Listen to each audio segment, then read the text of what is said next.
Nature dependence of rate of reaction Arrhenius equation पढ़ेंगे साहब। क्या पढ़ रहे हैं? Are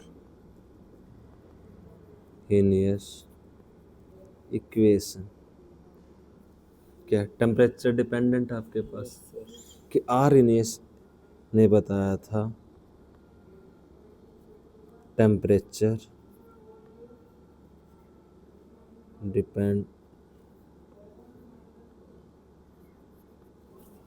dependent rate of reaction ही कर लेते हैं साहब कि जो रेट कांस्टेंट है, जहाँ रेट का टेम्परेचर के साथ क्या रिलेशन है वो बताने के लिए कौन आया था? आर हीनियस इक्वेशन आई थी।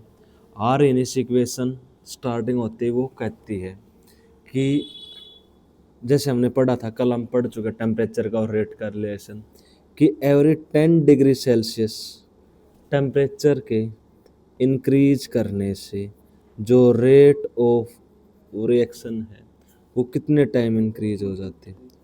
2 से लेकर 3 टाइम रिएक्शन क्या हो जाएगी जी? इंक्रीज हो जाएगी। इसका हमने एग्जाम्पल पढ़ा था, NO2O5 था। N2O5 का डिकम्पोजिशन जब आपने 50 डिग्री सेल्सियस पर पढ़ा तो बोला था जो इसका डिकम्पोजिशन होने में कितने मिनट लगती है? 12 मिनट लगती है जी। अगर यही डिकम्पोजिशन आप कितने डिग्री पर कराओगे? 25 डिग्री सेल्सियस पर कराते हो तो वो होने पर कितना टाइम लगता है? आधा घंटा लगता था। 5 आवर की बात है जी। कितने आवर की? 5 आवर्स की बात है। अगर यही डिकम्पोजिशन कितने डिग्री पर कराओगे? 0 डिग्री पर, तो टाइम कितना लगा था भाई? 10 डेज थे जी। 10 डेज में रिएक्शन हो गए जी। अब आर इनिस ने एक इक्वेशन दी इस सभी को एक्सप्लेन करने के लिए। आर इनिस बोलता है जो आपके पास रेट कांस्टेंट है के है वो किसके इक्वल होगा? ए इंटू ई की power minus E A upon R T. E A क्या था साहब? ई ए होता है activation energy. E A activation energy. R क्या है जी? Gas constant. टी का तो सारी दुनिया को पता होता है, टी फॉर टेम्परेचर। अगर ए की बात करें तो ए को क्या बोला जाता है? सबसे पहले कौन सा फैक्टर? Are heinous factor. दूसरा नाम है फ्रीक्वेंसी फैक्टर। पहला नाम, दूसरा नाम, तीसरा नाम क्या है? परी एक्सपोनेंशियल फैक्टर। 3 नाम है जी। वो अब इस इक्वेशन को सोल्व करता है जी। इस इक्वेशन को सोल्व करने के लिए जो अपनी मेन इक्वेशन है k is equal to A into e की पावर माइनस ई ए अपॉन आर टी, इस इक्वेशन को सोल्व करने के लिए बोलता है कि दोनों साइड आप क्या कंसिडर करो? लॉग कंसिडर करो। मैं लिखता हूँ जी एलन, एलन की फॉर्म में लिख लें, फिर किसके फॉर्म में ले आएंगे सर? लॉग की फॉर्म में। तो क्या लिखे? L N k equal to L N A into e की पावर माइनस ई ए अपॉन आर टी। मैं इसको अगर मल्टीप्लाई में है तो किस में आ जाएगा? प्लस में। Log A plus L N e minus का ई ए अपॉन आर टी। इसको लिखा जा सकता है L N A, L N e 1 होता तो क्या आएगा? माइनस का ई ए upon R T. L N log की फॉर्म में लिख सकते हैं जी। इस इक्वेशन को अगर लॉग की फॉर्म में लिखना चाहूँगा तो क्या लिखूँगा? पूरा ही लिख देता हूँ ताकि 2.303 लॉग के 2.303 लॉग ए माइनस का ई ए अपॉन आर टी। तो ये क्या होगा? Log K is equal to log A minus का ई ए अपॉन 2.303 आर और क्या टी। ये इक्वेशन आ गई जी। मैं पूछूं इस इक्वेशन का ग्राफ बता दो। इस इक्वेशन का ग्राफ की बारी आ गई तो स्ट्रेट लाइन से कंपेयर कर दूं। y is equal to C plus M X. आप बोलोगे y एक्सिस पर कौन रहेगा जी? log के। इंटरसेप्ट क्या है जी? ए। स्लोप क्या रहेगा? माइनस का ई ए अपॉन 2.303 आर और एक्स एक्सिस पर क्या रहेगा? 1/t। तो इसका ग्राफ जब लोकेश सर ड्रा करेंगे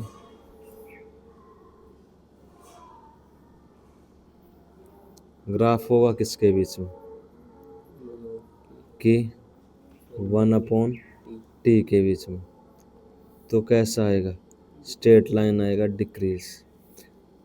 स्लोप m माइनस का ई ए अपॉन 2.303 आर। ठीक है जी। जब भी वो अब जो मेन इक्वेशन आई वो कौन सी आई है?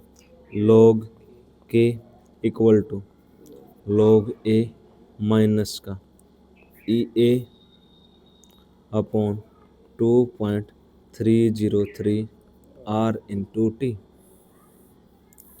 जब न्यूमेरिकल की बात आएगी वो आपसे एक्टिवेशन एनर्जी पूछ सकता है, वो आपसे टेम्परेचर के बारे में पूछ सकता है, वो आपसे log ए की वैल्यू फाइंड करवा सकता है। ठीक है जी। और वो आपसे log के रेट कांस्टेंट की वैल्यू पूछ सकता है। लेकिन टेम्परेचर के साथ किस तरह से वैरी करेगा जी, वो पढ़े। अब आपने बोला, अब सारा खेल आपका, आप बताते जाओगे मैं लिखता जाऊंगा। आपने कोई रिएक्शन कंसिडर की T1 टेम्परेचर पर, आपने T1 माना कि 10 डिग्री सेल्सियस था जी। आपने बढ़ाकर वो टेम्परेचर क्या कर दिया जी? आपने T1 से टेम्परेचर बढ़ाया और T2 कर दिया। मैंने कर दिया जी 100 डिग्री सेल्सियस टेम्परेचर है। उसके लिए आप rate constant Arrhenius equation लिखोगे। आपने आर इन इक्वेशन लिखना स्टार्ट की। आपने बोला कि T1 टेम्परेचर था, उसके लिए रेट कांस्टेंट बोला सर मैंने K1 कंसिडर कर लिया। जब T2 टेम्परेचर होगा तो बोला सर रेट कांस्टेंट में K2 कंसिडर कर लेता हूँ। तो मैंने बोल रहा हूँ जब मैं T1 के लिए लिख रहा हूँ log K1 किसके इक्वल होगा? log ऑफ ए माइनस का ई ए अपॉन 2.303 आर और क्या बोल दिया? T1। फर्स्ट इक्वेशन साहब। आपने बोला इक्वेशन फर्स्ट। जब इक्वेशन सेकंड की बात करेगा टेम्परेचर T2 पर, उस टाइम रेट कांस्टेंट क्या होगा? K2 log ए माइनस आप लिखोगे ई ए 2.303 आर T2। ये इक्वेशन कौन सी? Second. From equation first and second, या लिख दें subtract equation first from equation second. 2 minus क्या कर रहे हैं?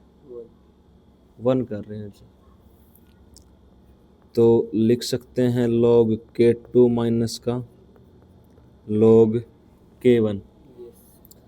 फिर क्या लिखोगे जी?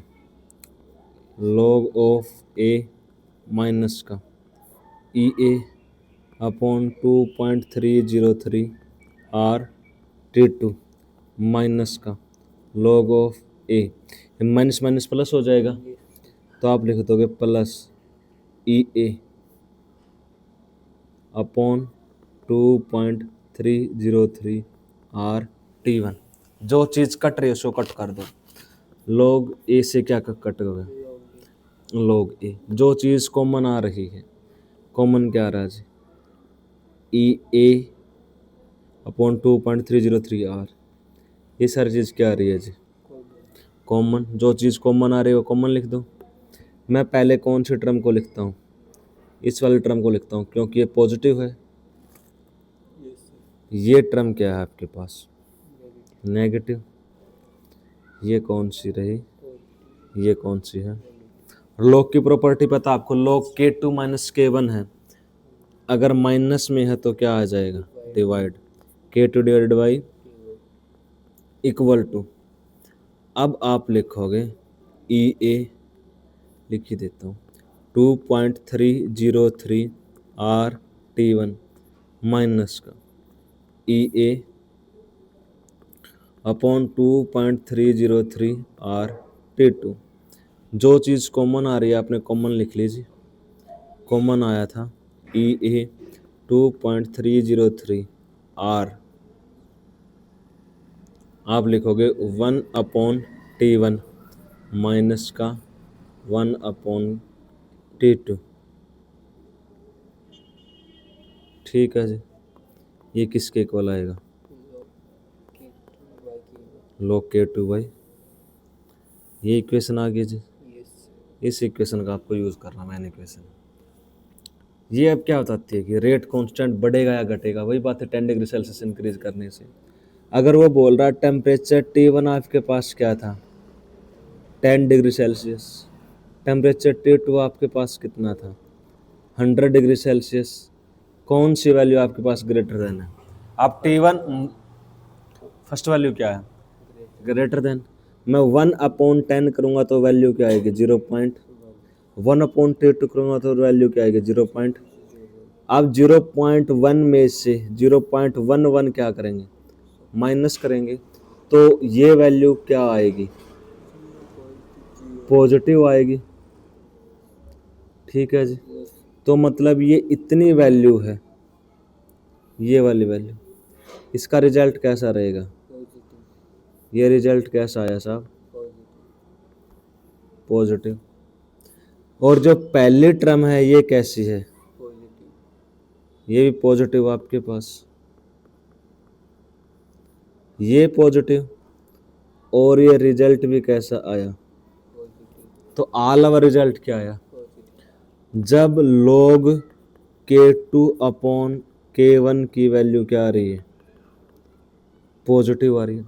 log k2/k1 की वैल्यू तभी पॉजिटिव आ सकती है अगर log k2 ग्रेटर देन किससे हो, तो आपने प्रूव कर दिया। जैसे आप टेम्परेचर T1 से T2 क्या करोगे, इंक्रीज करते हो, उससे जो आपका रेट ऑफ रिएक्शन या जो रेट कांस्टेंट की वैल्यू वो 2 to 3 टाइम क्या हो जाएगी, इंक्रीज हो जाएगी। ठीक है साहब, आपने प्रूव कर दिया कि 10 डिग्री सेल्सियस से टेम्परेचर क्या हो रहा है जी, इंक्रीज हो रहा है। डन, इतना इसको ग्राफ के हिसाब से समझते हैं जी। ये बात हमारी पहले हो चुकी थी आर इन इक्वेशन के बारे में, इसको हमने एक्सप्लेन कर दिया था, इसको भी एक्सप्लेन कर दिया था। अब देखो साहब, ये वाला ग्राफ है, जो पहले वाला ग्राफ है, ये टी टेम्परेचर पर है जी। ये वाला ग्राफ अगर मैं बात करूं, इससे रिप्रेजेंट करेंगे साहब, ये 10 डिग्री सेल्सियस पर ग्राफ क्या किया हुआ जी, कंसिडर करने की बात करते हैं जी। ये वाला नीचे वाला, ठीक है। जब उसने 10 डिग्री सेल्सियस पर ग्राफ कंसिडर किया, जो एनर्जी ऑफ एक्टिवेशन उसने बोला इतनी है जी। ठीक है जी, उस टाइम जो आपका total number of fraction of molecule Ne divided by क्या था, Nt था, जो रिएक्शन में पार्टिसिपेट कर रहे थे वो बस इतने ही मॉलिक्यूल थे जो रिएक्शन में पार्टिसिपेट कर रहे थे। अब जैसे ही आप टेम्परेचर क्या करते हो, इंक्रीज करते हो T plus 10 degree Celsius, T plus 10 degree, पहले ये था, अब आपने टेम्परेचर इंक्रीज कर दिया T प्लस 10 डिग्री। टेम्परेचर के इंक्रीज करने से जो फ्रैक्शन ऑफ मॉलिक्यूल है उनका रिएक्शन में पार्टिसिपेशन क्या हो जाएगा, बढ़ जाएगा। जब आपने टेम्परेचर बढ़ाया तो एक्टिवेशन एनर्जी क्या हो, जो एक्टिवेशन एनर्जी है मॉलिक्यूल्स की, जो कोलिजन में क्या करती है, हेल्प करती है, उसकी वजह से जो आपके पास जो फ्रैक्शन ऑफ मॉलिक्यूल है उनका जो परसेंटेज है रिएक्शन में क्या हो जाएगा जी, इंक्रीज हो जाएगा। अब जो टोटल ग्राफ आएगा वो टोटल ग्राफ ये आएगा जी, ये वाला ग्राफ। पहले के कंपैरिजन में एक रेड पार्ट है, उसके ऊपर कौन सा पार्ट है, ब्लू आपके पास। तो ये वाला पोर्शन क्या होगा आपके पास, 10 डिग्री सेल्सियस के इंक्रीज करने से जो आपके पास फ्रैक्शन ऑफ जो मॉलिक्यूल्स थे आपके पास, फ्रैक्शनल मॉलिक्यूल, उनका परसेंटेज क्या हो जाता है जी, इंक्रीज हो जाता है। यही इस ग्राफ का मकसद है कि 10 डिग्री सेल्सियस टेम्परेचर इंक्रीज करने से जो रेट ऑफ रिएक्शन है वो बढ़ जाता है, क्योंकि जो फ्रैक्शन ऑफ मॉलिक्यूल्स हैं जो रिएक्शन में पार्टिसिपेट कर रहे थे, जिसके पास इफेक्टिव काइनेटिक एनर्जी होनी चाहिए, उनका जो नंबर है वो क्या हो जाता है जी, इंक्रीज हो जाता है। इससे ज़्यादा ऐसा कोई, ठीक है जी। ये सारी बातें हो गई थी, ये इसने ग्राफ एक्सप्लेन कर रखा है, ये बाकी आगे रिलेशन बता रखा जो अभी हम सोल्व करके आए हैं, एक्टिवेशन एनर्जी, सारी की सारी बातें हैं जी। ओके, ये रिलेशन हो गया मेन जो अभी हमने किया। इसके ऊपर न्यूमेरिकल किस तरह से आएगा, rate constant of A reaction, temperature T1 कितना है, T2 कितना है, रेट कांस्टेंट कितना है, यूनिट देख के फाइंड कर लूँगा, फर्स्ट ऑर्डर की रिएक्शन। K2 कितना दे रखा है, K1 और K2 है, क्या कैलकुलेट करना है, एक्टिवेशन एनर्जी और आर इनियस फैक्टर आपके पास ए। सबसे पहले क्या फाइंड कर लूँगा मैं, एक्टिवेशन एनर्जी, सारी वैल्यू दे रखी है, K2 की है, K1 की है, आर की वैल्यू ना 2.303 है, आर की वैल्यू आपके पास 8.314 किलो जूल पर मोल, टेम्परेचर दे रखे है। सभी को सोल्व करके किसकी वैल्यू आ जाएगी, एक्टिवेशन एनर्जी। उसके बाद K किसके इक्वल है, A इंटू ई की पावर माइनस ई अपॉन आर टी। K की वैल्यू पता है, किसी एक टेम्परेचर पर एक्टिवेशन एनर्जी की वैल्यू पुट कर दूंगा और किसकी वैल्यू फाइंड कर लूँगा, A की वैल्यू फाइंड कर लूँगा। फिर the first order rate constant for the decomposition of ethyl iodide by the reaction, ethyl iodide का डिकम्पोजिशन दे रखा जी, टेम्परेचर प्रोवाइड कर रखा, रेट कांस्टेंट प्रोवाइड कर रखा, it's energy of activation E की वैल्यू प्रोवाइड कर रखी है। Calculate rate constant of the reaction at कितने डिग्री पर, 7। दोनों टेम्परेचर दे दिए, क्या पूछ लिया, रेट कांस्टेंट पूछ लिया जी। एक का डाटा प्रोवाइड कर दिया, दूसरी वैल्यू आप